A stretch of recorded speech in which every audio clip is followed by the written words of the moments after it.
Did we go? Let's see what our opponent is going to play. We're right. D4 this time, because I tried even against 2100, I want to play this system with bishop on g7.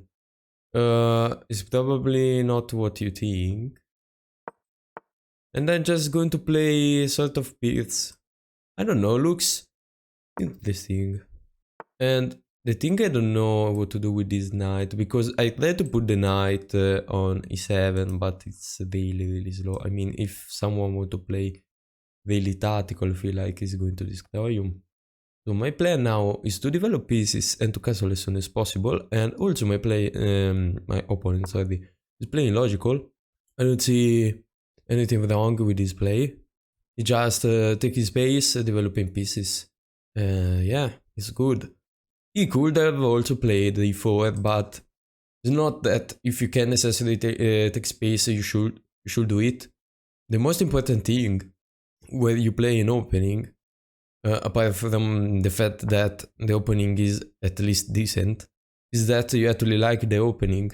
If the computer suggests that you have to play e4 to take more space, but you prefer playing e3 and it's still good, just play e3, don't worry, and it's better for you. You're going to get better if you think this way. You have to think, what is the opening? I feel good playing it, and you should try to play that. Now I castle, because I mean I developed all my minor pieces on the king side, and the point was to castle. I should develop this knight probably on d7, and I can develop the bishop playing b6, will be good. b6, bishop on b7, knight on d2, and then I can decide to break in the center. And how do you break in the center? With the pawns, obviously, so or e5 or c5. But before breaking, just develop all the pieces, so you are sure that you did everything you could have done before. You have no regrets, and you can play. I wish I'm recording now. Yeah. So, still bishop on b7, that's my point. Knight on d2 and break. I don't want to put I don't want to put the knight on, the knight on c6 now, because it's going to block the c pawn. So I complete the development. Development is completed. Now I just have to decide where I want to push, what I want to push. If I push on e5 though, I'm going to just lose a pawn, because as you see, it's controlled a lot of time, 3 times, and if I play this now, it's just to defend the 2. Right, fair enough. I can try a break with c5, but I really would like to play e5. Why? Because he kinda has to take. If he doesn't, I'm going to play e4 and it's a fork. So if I play e5, I feel like, and the position opens up, I feel like I have no problem. Why I want to open the position?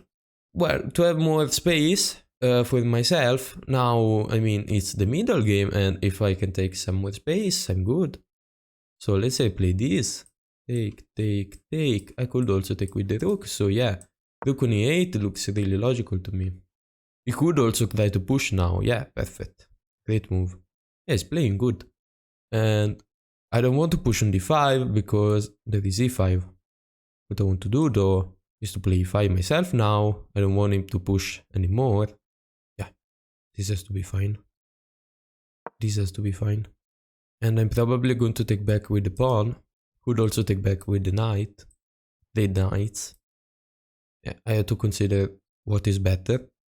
Probably is actually better to take with the knight first, because I open the queen threatening the bishop, so he has to lose the time or move the knight. And it's more pressure in general.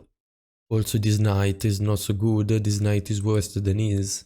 So if we can play knights, it should only benefit me. When you try to trade pieces, you should try to understand what benefits you and what doesn't. If this piece you don't really like it, I don't really like this piece. Why? Because it can't really go into much places. Even if I reroute this knight, it's not going anywhere. If I can trade this knight for ease, which at least is more. At least this knight is on the third rank, is controlling important square in the center. It's better. So if I can trade my knight for this better knight, it can't be a bad trade. That's the point. So even when you trade something, you have to consider if it's good or not. You shouldn't just trade something and say, well, we trade, we are equal. No. Trading pieces does not mean that you are equal. You are equal in material, yes. But when you trade pieces, the position changes. So you're not equal positionally. After the trade, usually someone is better, someone is worse. Also, I missed the fact that he moved. When? When did he move? God, I really talk a lot. If I take back, doesn't do too much. Now I don't want to take because I just help him with this rook. Now it gets a bit complicated. I have a plan though. His bishop is annoying, so why not to take it? With knight on h5 has to be a good move. And threatening to take the bishop, you should have played h3 before. If I can trade this knight for the bishop, usually knights are better than the bishop. It depends on their position, but in the middle game, I mean, usually, I'm going to say it depends, but yeah, usually they are better. Now I just take this. And what? Now there is less pressure. I'm happy. And yeah, really what? I don't have a lot of ideas. I should really try to break. No. Before doing that, rook on c8, preparing the break. Why? Because now I developed every piece I have. Except for the queen. I just need to develop the queen somewhere and connect rooks. Apart from that, I developed everything. This pawn is solid. My next push is going to be c5. If you take, I probably take with the knight. If you take this way, I just take and I have the pawn on c5, which is pretty strong. If you want to make progresses, and you feel like you can't really move your pieces, the only way to make progresses is to push pawns. There is no other way. I'm not saying to sacrifice pawn, I'm saying to push pawn. You can prepare the push, as I'm doing. Now is stronger. Now I can be sure I'm not losing pawn, and my position is going to be solid if I want it to be solid, because I'm developing the pieces in the way I like, and following a plan. Also, I wanted to thank you guys for all the support that you are giving me, because in less than a week I more than doubled my previous subscribers, which is really great. Now, that's unlucky because my opponent played really well and now he just hang a knight. That's really unfortunate. I had to say played pretty well to the game. Now my queen will go on e7. Why? Because it still supports this pawn and it's in a good position, I feel like. My rooks are connected, I'm up a piece. It's over. Yeah, but it was an interesting game. And that's the problem with d4. I'm not saying not to play d4, but if you play against someone higher rated than you, there is no way you're going to win. If someone is better positionally, you're going to miss something at a certain point. If you play e4 instead, yeah, it's true that someone who is better than you is stronger with tactics, that's true. But if you play a really aggressive position, he has to be really good at defending. And usually people are not good at defending, me included. And now he lost a piece and he started attacking, but at this point he's kinda useless.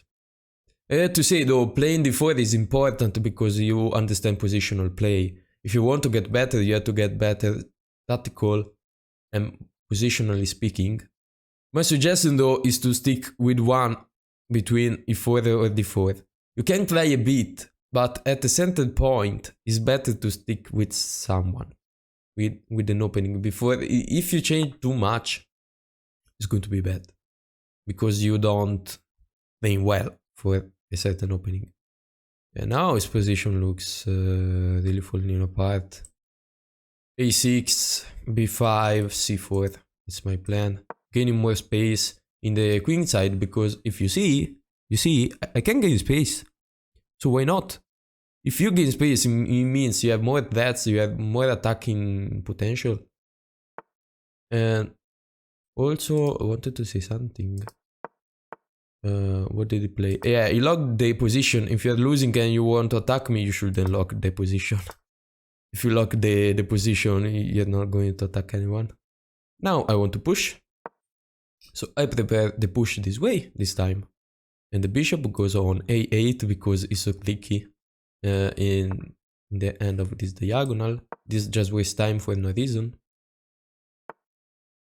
No, guys, not this. This is stupid. Never do this. Like, honestly, never. Never put the king in the center like that. Now we have this push. If there is a king in the center, push everything. Don't even care. Push everything. I'm not kidding. It's hopeless. If you take, push. GG. You can't take. And if you not take, the position is going to open up and GG. I'm playing a bit faster now. He's going to flag me. Yeah, I don't understand why he did this. Never put the king in the center if you are in the middle game. We're still in the middle game. I mean, I get you lost a piece. I get you lost a piece. It should be another reason to not put your king in the center. And one more piece to attack you. No, I don't really understand why. He's also blocking his rook. That was the point. But he's so slow. It's such a slow attack. You're not going to win in time. This is defended, don't worry. B5, let's push. I'm going to open everything. This hangs a piece. Now he's probably dying knight on G5. Yeah, but I take with check. Good luck. You can't take with the queen because it's check, so you have to take with the king.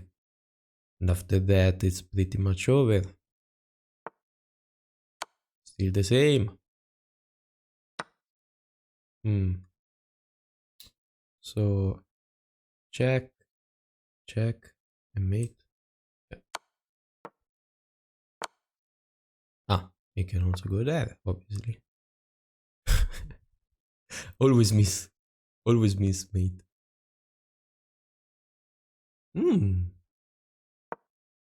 If I go on e2, you could have bishop on d1, which is stupid, but no, he does not have actually, because there is check and mate, but yeah. This is safer. I don't have time to think. I'm not thinking. I'm just playing. So when I give this check, it was like, he can only go there, and if I go there, it's actually mate.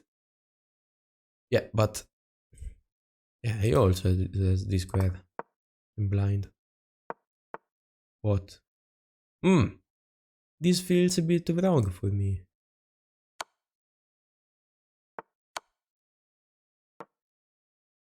Played in pieces. Putting pressure. Placing the queen on a really good square. It's a good square because it's defended by a pawn. I can leave the queen there then. And think about other things. Yeah, we are not going to draw, don't worry. Now the next rook is coming. And just threatening check and mate. And there's a limit in 2. Which you missed.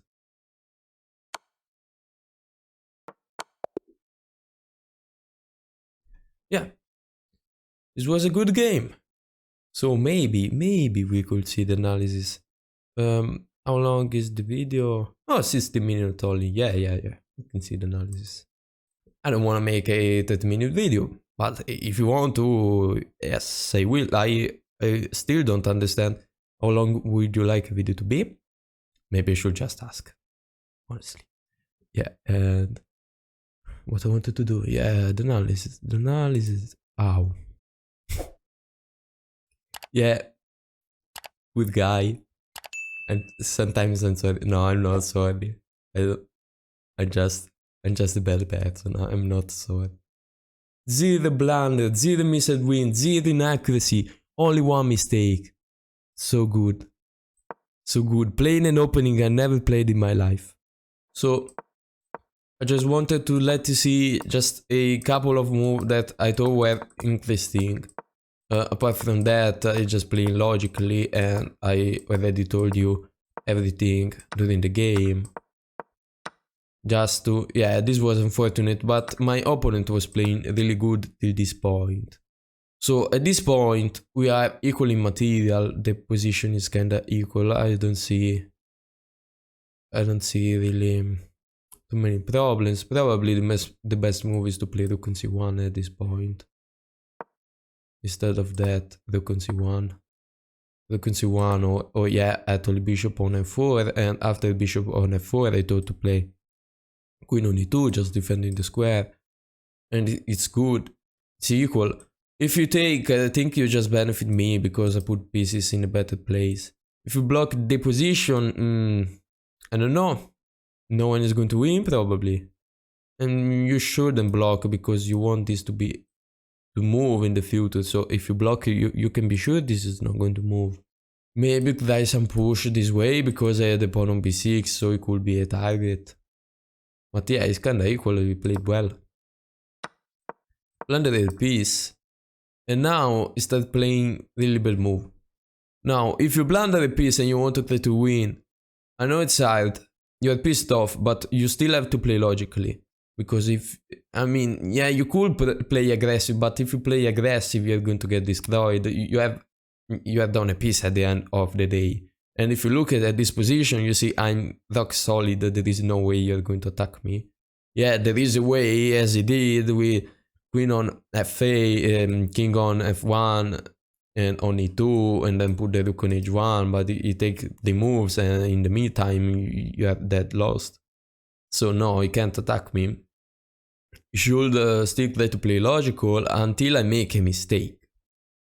Now, it's unfortunate that I'm a bit aggravated than him, but if you're playing against someone rated like you, just wait until he makes a mistake. They are going to make a mistake. Just try to play tricky, but not aggressive in the way that you're going to lose every piece for no reason. This makes no sense. I don't know why the computer says it's good. How can this be good? How can this be good? Yes, the king in the center, and he wasted 2 moves to put his king in the center, and you're telling me it's good. And this is good. Shut up. Computer is so stupid sometimes. Yeah, this is good. This is the best. Wow, so good now. Yeah, I mean, I think that's it. There isn't too much to see now after that I just got mated. I hope this video was helpful, guys. If you want, just let me know if it was. This was a pretty good game. Probably in the next video I'm going to do something a bit different, but still instructive, or with the opening, or with finding middle game plans, which I think is really important. So see you soon. Stay safe. Don't do drugs. Or do drugs. I don't care. Like, yeah, see you soon, guys.